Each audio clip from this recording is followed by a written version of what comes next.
All right, welcome everyone to another episode of Money Matters. Hope you guys are having a good Sunday. And if you are new to Money Matters, welcome to the show. And to all of those who have been tuning in before this, welcome back. Hope you guys are excited for today's episode. And just a short introduction for what is this show, Money Matters, all about. I think I am someone who has always been curious about how money works. I made so many mistakes with regards to money when I was younger. Even simple things like my parents would give me some money and I will just somehow find a miraculous way to lose it in 5 minutes. And it starts off there. Now, of course, as you grow up, managing money also has a lot of challenges with it that comes with it. And I realized that actually there were many lessons that each and every single one of us were learning with regards to money, but we may not necessarily share about it because, well, people don't talk about money to their friends or their colleagues and all of that. You talk about other topics. And so it's not usually a discussed about topic, but it is a very, very important topic to talk about.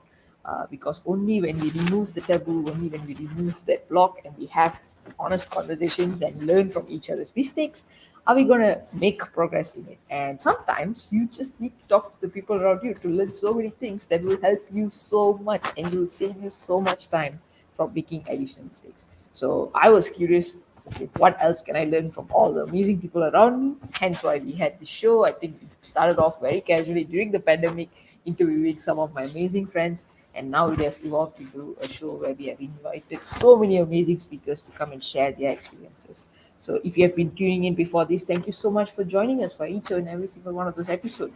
And hopefully it added value to you and hopefully you were learning something from it. And hopefully this episode is also going to add value and teach you something new. So today's episode is kind of special because if you guys know, you know I'm part of Ascendance. You know, Ascendance has been working with so many amazing students all across the world. I mean, especially Malaysia.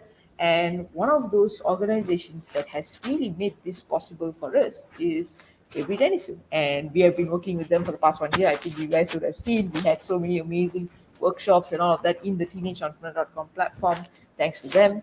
And today's episode is going to feature another amazing, amazing person from that organization. He has his own set of experiences, so much of fun stories to tell. And I think you guys will have fun learning from him as well. So if you guys did not see the poster earlier, today's speaker is none other than Arun Ramchandani. He's the Head of Market Development Solutions and Partnerships at ASEAN Materials Group's Asia Pacific, part of Avery Dennison. All right, so without further ado, let me welcome on stage our amazing guest speaker. Good morning, Mr. Arun. How are you feeling?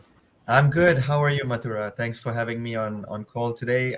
Nice to see everyone viewing. If and I hope that since it's an essential topic, I really hope that I have maximum viewers for today.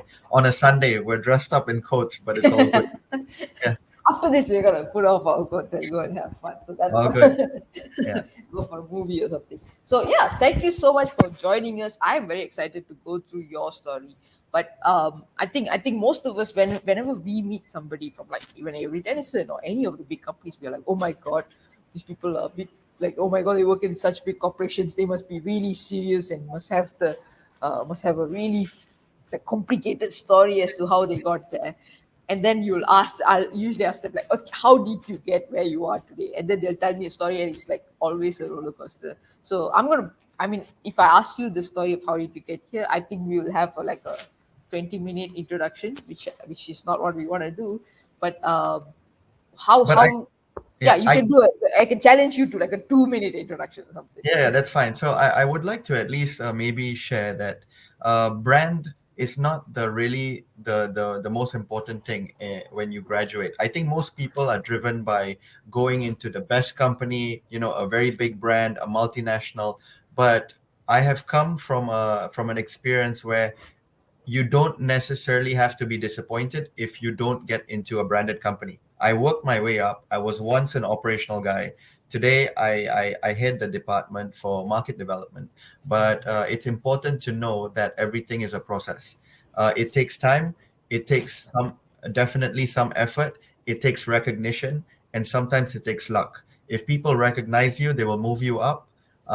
They will bring you to the next level. You need to have good mentor, and that's how you go up. So never be disappointed if you don't get to a top company yet. You can be in a normal, small, medium enterprise, or even a startup, but you will eventually get there.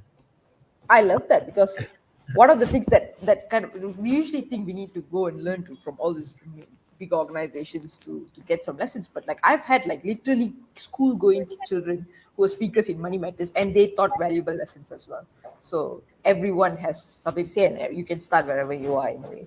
But yeah, I think before we delve deeper into your story and all of that, I'm gonna ask my usual favorite questions that usually puts my speakers on the spot, and Sure. I enjoy it very much. Which is, what is one of the biggest money mistakes that you have made, and what was, I mean, and probably what was the lesson? Because I'm sure if you're having that mistake, there will be a lesson there as well. Yep, yep. I personally would say that the biggest money mistake is spending more than what you have. If you have $10 today, never look and never look at an item that is actually more than that $10, because eventually it becomes a dream and you will force yourself to find a way to get it. And sometimes you will resort to certain ways hoping that you'd be a part of it. I will explain this further, but Yeah. sometimes you want a good circle of friends, so you force yourself to spend more than that $10. And I would say that is a very big mistake.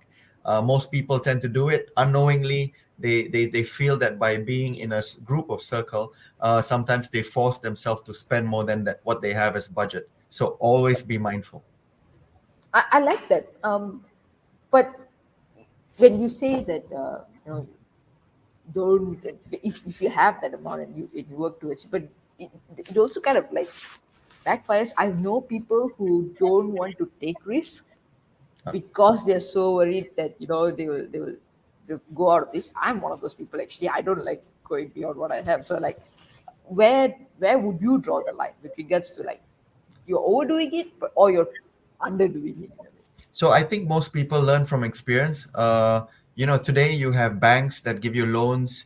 You Yeah, have, I mean, you could be a person with a great idea, and again, an idea will sell. All of us, whether it's a primary school, secondary school, at some point we have a great idea and we want to exchange it for money because people want that, that idea. But do remember that sometimes it's important to know how much you can borrow and whether you can pay back that borrowing over time. Most people don't realize that at a really young age, because today you go to a bank, they say, "Don't worry, I can give you $30,000. Take it." So it's nice when you have $30,000, you're like, wow. But then when you need to pay back over, let's say, 24 months, 36 months, or 48 months, you'd start to think that if I'm not able to pay back month by month, I'm going to get hit with a percentage which I may not be able to incur. And that will have a rollover effect. And when you get caught in that web, it's like a spider getting caught in the web, right? And, yeah. and, and at some point, you will get stuck, and if you get stuck one month after another, that will be a rollover debt. Yeah, so one of the things with regards to personal finance that when I work with people is like you mentioned, we will have a plan, but something will go wrong, and then next thing you know, there's the rollover debt coming in, and it's out of control. And unless there's some external intervention coming in, your fear itself will cripple you, and you'll make it worse by not doing anything as well. So it's very interesting that you share that spending within your means. I think that's like rule number one. I love it. So is other than that one rule, what is one of the, so I think I feel personal finance is all about having certain principles or rules or whatever you want to call it in our own minds, and we practice that. I think that's the only way you can manage your finances. So other than spending within your means, what are one or two principles that you apply and have applied since probably when you were younger that has really benefited you, and how does it actually have an effect over time? I'm gonna say that when I was much younger, I we all want to be part of a good inner circle. When I talk about Yeah, inner circle, is that today social media is everywhere, right? You're gonna key in your details, you're gonna key in your phone number. You want to be part of something. You see a big group of friends, and you don't want to be left out. Some people call it FOMO, right? Fear of missing out, and yeah, sometimes that will then you ask yourself, how do I get to that group? I want to be friends with that group of people, and somehow they could be spending a lot more than what you can afford. So you end up living on borrowed money. My Mm. take is, try not to borrow more than what you can pay back, right? And that's what I was bringing to my earlier point today. If you want to be part of an inner circle, a part of a group, you may sometimes end up using credit cards. You can pay for your friends will be your friend for that moment, but they don't know whether you can pay that over time. You can look good in front of them today, but if you cannot pay that money back in a month, you will be one of the most gossiped about person over time. So do remember, sometimes small gains could be a long-term sacrifice, and you will realize over time who your real friends are, and who will fall out eventually. And that's why I like to actually share with young people. You know, when you're young, great. You can have all kinds of friends, all kinds of ideas. You'll be changing groups. Some friends don't last. You'll move on to another. But I have to relate this to relationships, because sometimes money drives relationships. You may come Mm. from a poor family, but you may not be able to spend so much by being part of a more rich group. But never feel bad, because there's always going to be people who are within your circle and who could be better friends, right? And that's why I say, never live on borrowed money. And that's what most of us do, right? Sometimes we think, if we drive a car, well, then you know what? I can have four more friends who's going to sit in my car. I can drop him anywhere, right? I could go to Bangsa. I could go to some other part of, Malaysia or something. But eventually you will realize that you are taking on the burden. Yeah.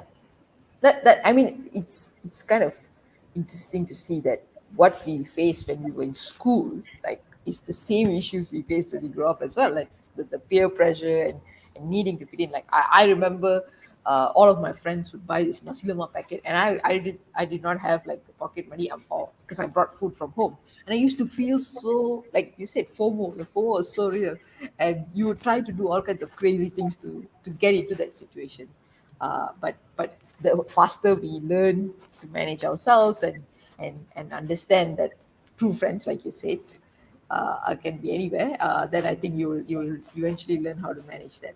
So other I think we could. I love the whole friendship angle that this today's session is taking, but Yeah. let's talk about that more, right?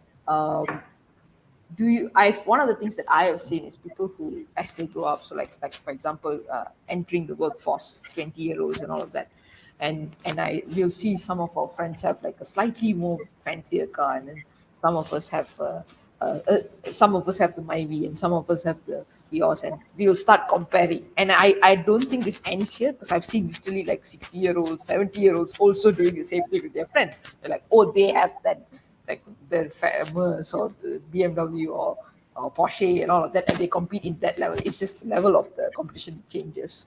So you know that is taking place, and you don't want to overdo it. So what is the thought process that we should go through uh, to make the correct decision? Because like for example, you mentioned you need to know what you can afford and all of that. What does that actually mean? How do we know whether we can afford it? Is it I should be able to pay for it now, or is it certain percentage of my expenses or income? Do you have anything that you use Yeah. as a guiding rule? Yeah. So I think important rule to set yourself, and different stages of life. If you are a child, you'll get pocket money from your parents, right? Yep. So let's just say, if you get $5, I use in dollars because that's where I'm actually trading. But Yes. if let's say today I get $5 of pocket money, I would say at least save 30% of what you're having. 30% of $5 could amount to at least maybe $3.50. In Sorry, 30% is $1.50 of that $5. Yep. So you spend 350, you save 150. It allows you to grow that day by day. That money could accumulate over time. Now, it is if I add up over 5 days, like, and I'm talking about this at primary and secondary school level. Yeah. um, if you were to save $1.50 every day, in 5 days, you'd have $7.50. Yep. And that $7.50 which you saved could be used to actually spend on your luxury spend over the weekend on a Saturday and Sunday. Yep. Now, that's how I look at it, because on a Saturday or Sunday, you end up spending much more than you do on a weekday. It's general, right? I mean, um, you go out, you want to go to fast food. Today's fast food inflation is a lot more. You want to have a McDonald's, you want to have, all kinds of brands. You want to buy yourself a Adidas shoes, Nike, or great, gear. It all costs money. So at the end of the day, always try to save minimally 30% of what you're getting. Now that's in the early stages. When you earn a lot more, you will realize that you're spending also a lot faster. Now, when I came to college, it's going to be from $5, it's going to be $20. Yep. When you have $20, I'd say you start increasing your percentage spend to 50 or saving to 50% of what you're getting, because you know that when you were younger, your spend was only $3.50 and you were spending, or you were saving $1.50, which is 30% again. But as you grow older, you shouldn't increase your spend so much, because you knew that you started off at a good level. And that's why I say increase your saving from 30% to 50%, and you will realize that when you are spending, a lesser than the saving, they become saving in the end. So again, if I do maths, $20, if you get $20 a day, you save $10. Out of that $10, you will bound to have a buffer of another $5 spent. At least you're saving another $5. That's why I said it's very important to learn how to manage this part. Most people, they earn money 20, they spend 30, and that's the problem, right? And I'm trying to actually just explain, it's coming from real life experience. You want to buy a car, you want to compare with your friends, great. Everybody loves to, show off at some point in their life, and Yeah. that's okay. It's perfectly normal. But just remember, once you start accumulating the spend, you will realize that you'll have to downgrade from maybe a BMW to a Toyota, and it won't look so good, right? So that's why I say never exert that spend. Very nicely said. I like that. One of the things that I think many of us tend to forget is that as we are increasing our income, like you said, percentage also has to increase. But what tends to happen is the percentage tends to remain the same, or the amount tends to remain the same, but will increase the expenses never endingly. So it's a very good reminder for us to make sure that you are increasing your capacity of saving, and like you said, then it gives you the buffer to play around with as well. So with regards to in your personal experiences, uh, how did your perception and how did your experience with money change from your childhood to where you are now? Like, what was the iconic thoughts Hmm. or perceptions you had? It's a good question. Thanks.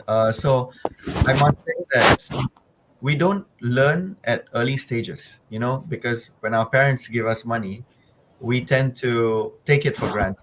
Oh yeah. We tend to say that, okay, my parents gave me today $5 or $10, depending on how wealthy or your wealthy background you come from, right? And not everybody is there. You will have medium size family members who earn X amount of dollars, and you'll have rich people who can afford a lot more. But the thing is, it's very important, again, never to compare, right? Because the lines are blurred when you start to compare why your parents are not making enough, and it sometimes brings unhappiness. I'd like to share about my experience. I didn't grow up from a rich family, and I'm not I mean, I'm confident to say this, because today where I stand is I make my own money and I can spend it, knowing how much I make, and I don't have to rely on anyone else, because eventually once you rely on other people's borrowings, you may end up creating unhappiness with other people.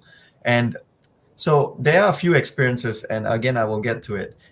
One of it mainly is, I tried to be part of a rich, group circle, and I watched them from afar, and I said to myself, I want to be there. So at one point, when I said, "Hey guys, let's just hang out and all," and they were like, "Do you have enough to spend?" And that was the question, right? And Wow. it actually made me think 10 times, like, oh my god, I only have $5, and this was a real story. That's why I started off with that.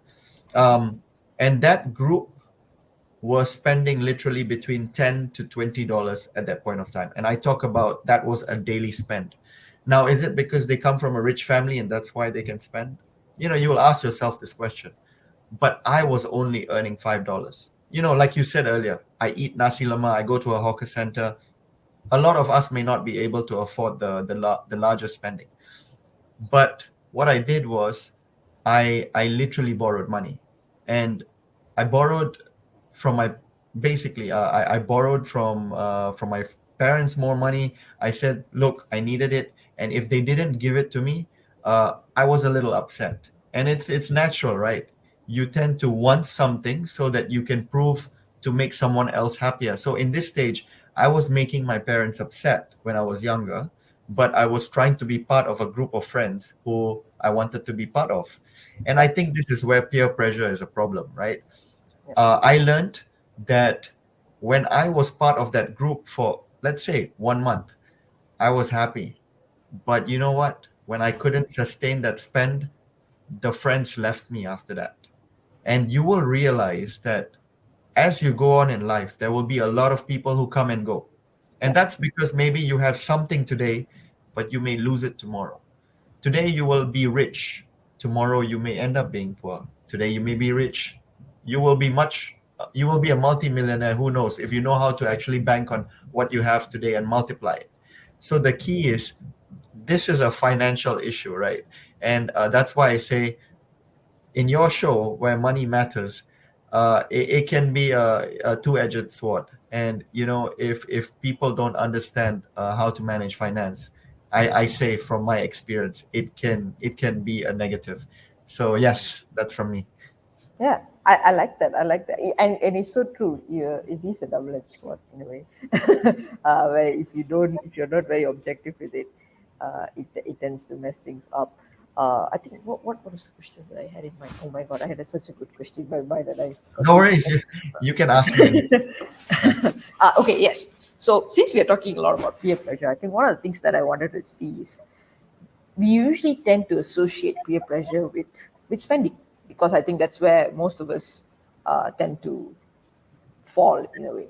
But it's also something that does come into play when, for example, things like investment, where you are working towards building your income and you are working towards growing whatever you have, and you may be with a group of people who also have the same goals, and that tends to, we tend to share ideas. Like I know that at one point my friends and I were all talking about, I think a few years ago it was like NFTs and cryptos, and then now it's something else. There's a new trend every few years, right? And we tend to listen to the people around us and go for those things. It could be like I have had friends who go into like pyramid schemes because they heard it from somebody else and they go for it. I've had friends who go into like this gold investment and silver investment without knowing what they're actually doing. So it also affects these other areas. So like in your opinion, like when it comes to those kind of things, because spending, I think it's a day-to-day decision.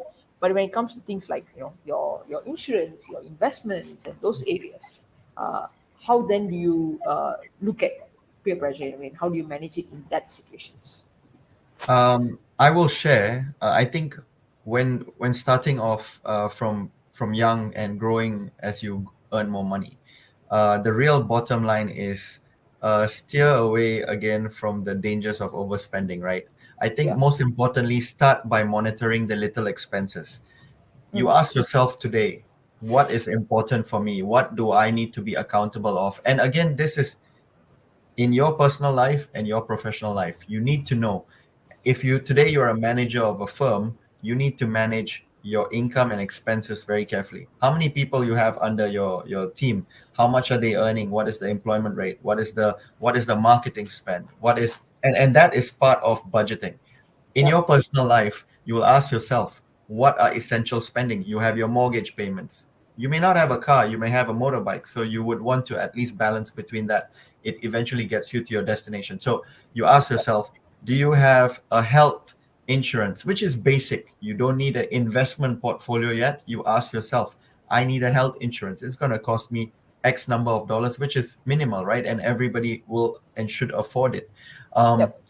you then of course have your food, your drinks meal, and basically you talk about little expenses, right? Which is like your mobile phone, your phone.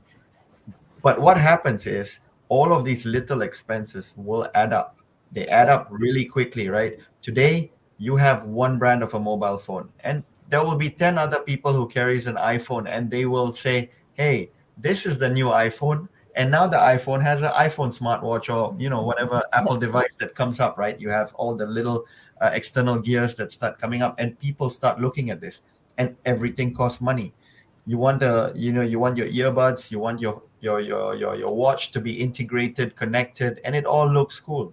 You jog, you're running free, cashless payment, everything looks cool. But remember, all of these add up. And then what I say again is you need to start monitoring your bigger expenses. Think carefully before adding new debts, because once you add those new debts to your list of payments, just keep in mind that being able to make a payment isn't the same as being able to afford the purchase. Sometimes we just pay, but we don't afford it. So Yep. when it comes to insurance, I want to say, there are a lot of investment portfolios. You have people trying to sell you a product, and they're going to say it's good today. If you invest X number of dollars, you can then have an education fund, you can have a child fund, you can have a retirement benefit, what you see, X number of goals. But did anyone really predict a pandemic?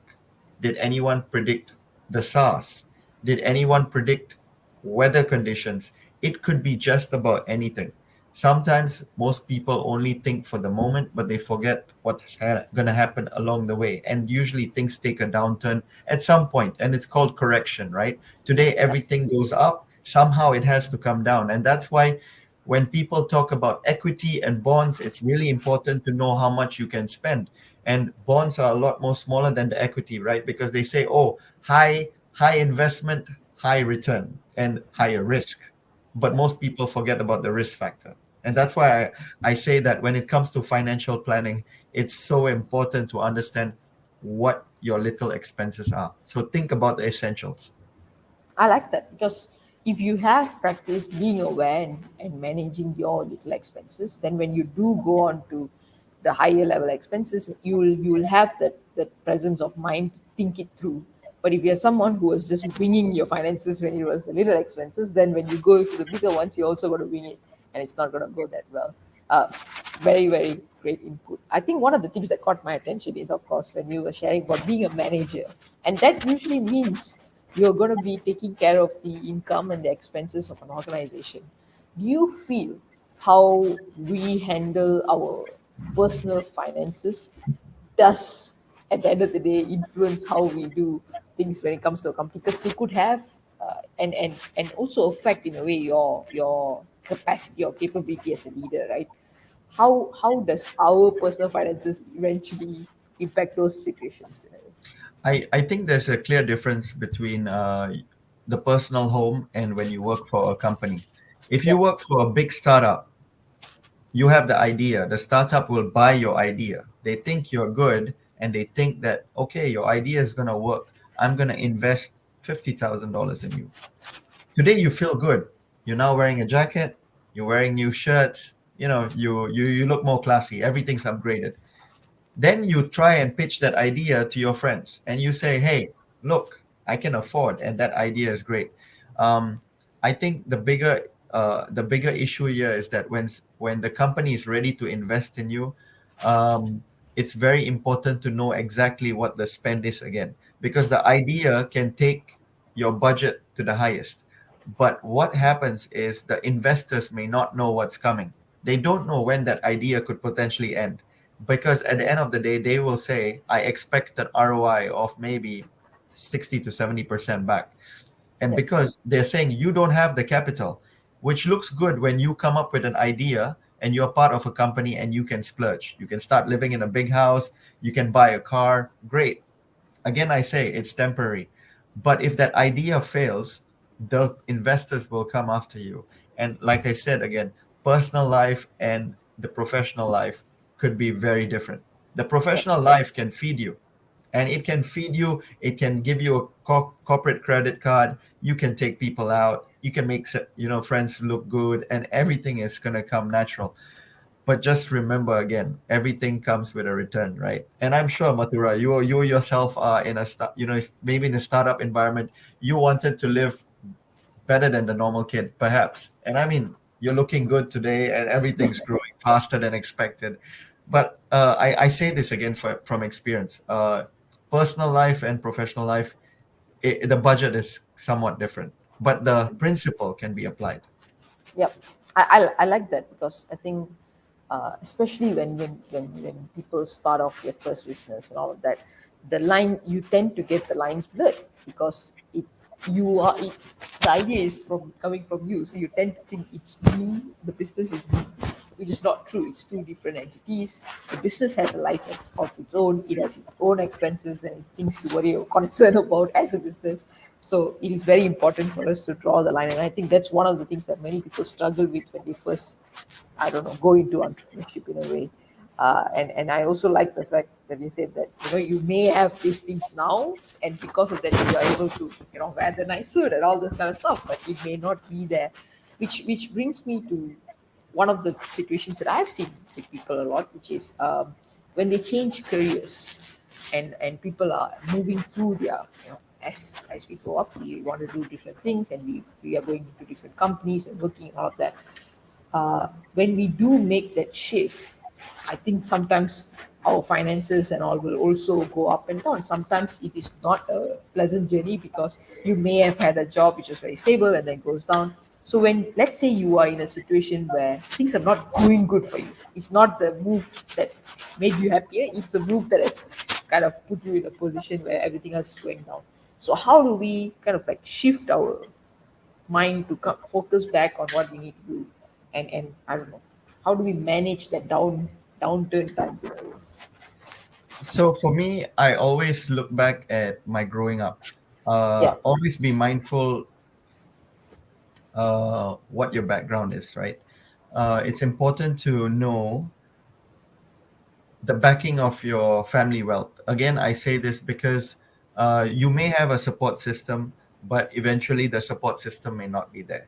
And maybe for everyone to understand this better is, um, if you come from a wealthy family and they can, and let's say tomorrow you lose a job, they can help to provide for you in that 1 month while you're still looking for the new job.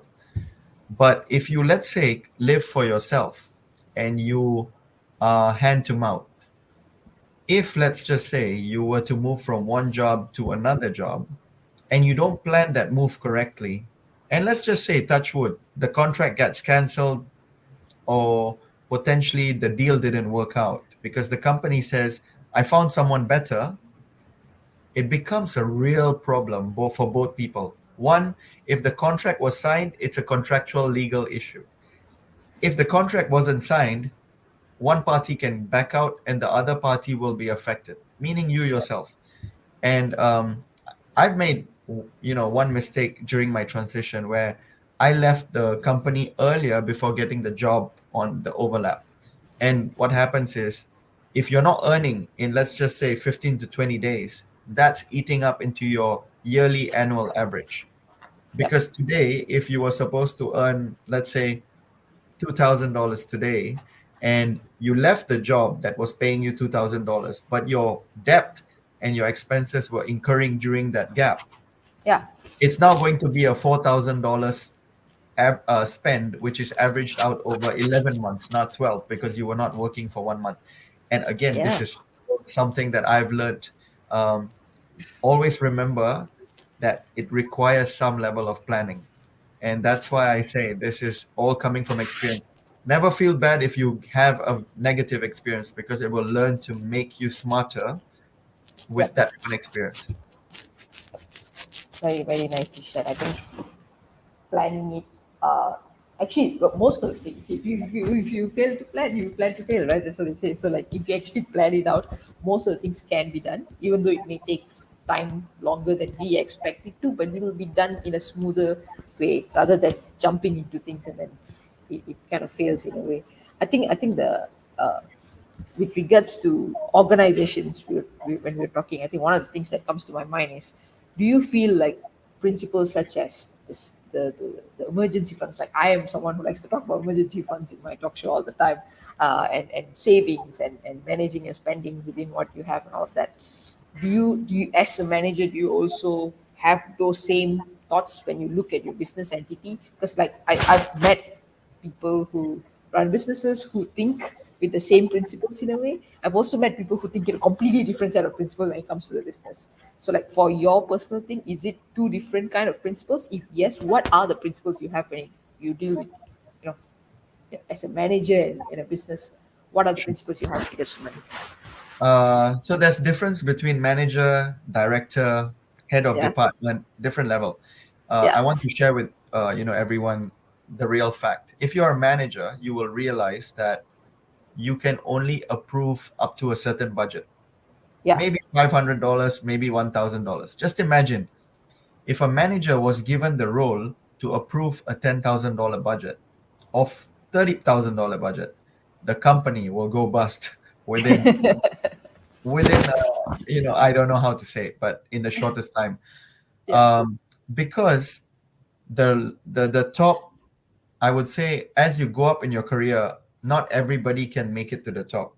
This is how the pyramid works, right? yep, There's going to be one CEO, one COO, one CIO, one CFO. The CFO is controlling the finance.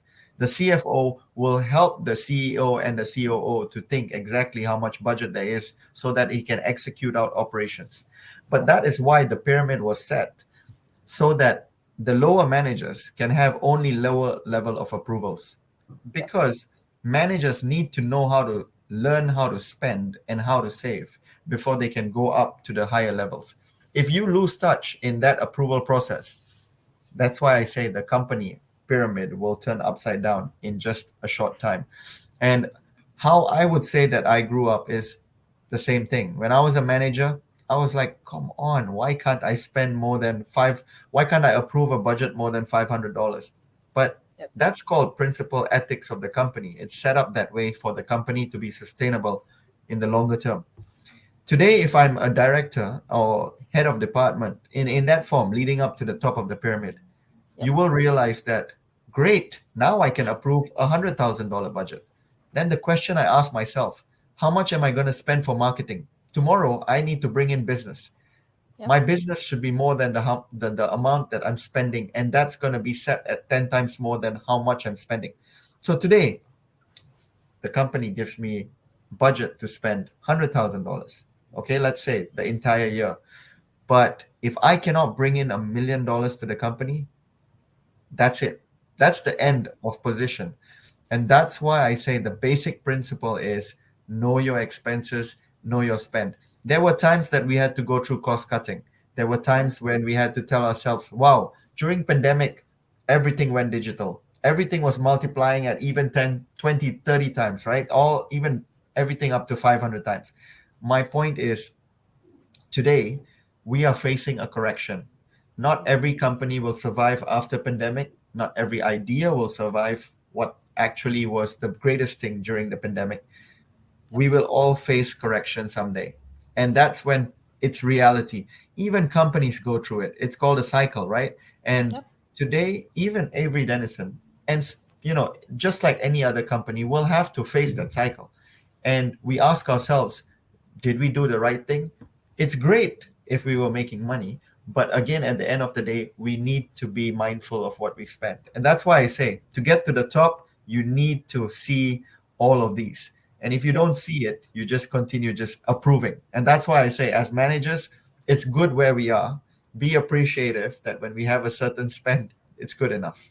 Yeah, yeah. I like that because earlier we were talking about our personal finances, and we spoke about the same thing. When you're at the, you have to manage the little expenses for you to be able to manage the big ones. So same situation when you go into an organization, you need to do learn how to manage that 500 before you can manage the 500,000 budget in a way. So that kind of also gives us, I think many people would feel frustrated, like you what you mentioned about when you're in the lower levels, and I'm like, why do I only get this much, why can't I approve so much, and all those kind of things.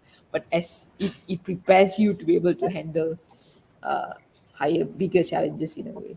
So we are coming to kind of like the end of our session. So I guess the one last question I would ask is, if the audiences who are watching today can take away one thing, one step that they can implement in their lives from today onwards with regards to their personal finance, what would you suggest? I would say the price of anything is the amount of life you exchange for it. That's my takeaway. Um, you could truly want something, but don't exchange your life for it. That at the end of the day, it affects your emotional health, your mental health. We always talk about this because imagine today you bought something, you're happy today, but when you cannot pay for it, you will go into depression. You will just want to hide yourself in the corner. Yep. Um, that is the price you pay, and don't ever get there. That's when you really you see a lot of associations coming out trying to help people come out of depression and all of that. And I say that financial can be a difficult thing if it's not managed properly. I also want to add on a very key takeaway. I travel a lot. I travel for business. I travel personally. Don't make the same mistake I've once made.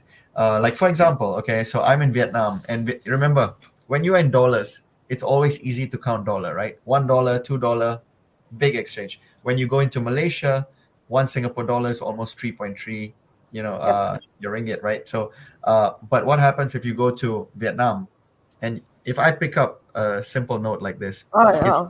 it's gonna come in 100,000. Yep. Now, do you feel good about 100,000 if it only is $10 or less than that, or whichever, right? The key Yep. is be mindful of the zeros, because as they increase, you just sort of lose sight of what the exchange rate is. And my point is again, um, know the fluctuations, know your budgeting, always be mindful that never should you compare with the people around you, because that is the life you exchange for it. My name is Arun. I'm happy. Thank you, Matura, for bringing on board. Again, like I say, if you ever need me live, I'm happy to share with your viewers. But I'm here. I would want everyone to also I mean, add me on LinkedIn. At some point I will be down in person, and always be there for each one of you. Perfect. Thank you so much, Mr. Arun. I think that ending was better than anything I would have done. So Really? amazing. Thank you I, so I, I much. thought I thought I'll just do it for you, love. It's so good. It's so good. It's so good. Thank you so much for being on the show. I had a lot of fun chatting with you about finances and all of that. And yes, we would love to have you physically in our future events as well. So thank you so much, guys, for tuning in, and stay tuned for more episodes of Money Matters. We'll see you guys soon. Thank you.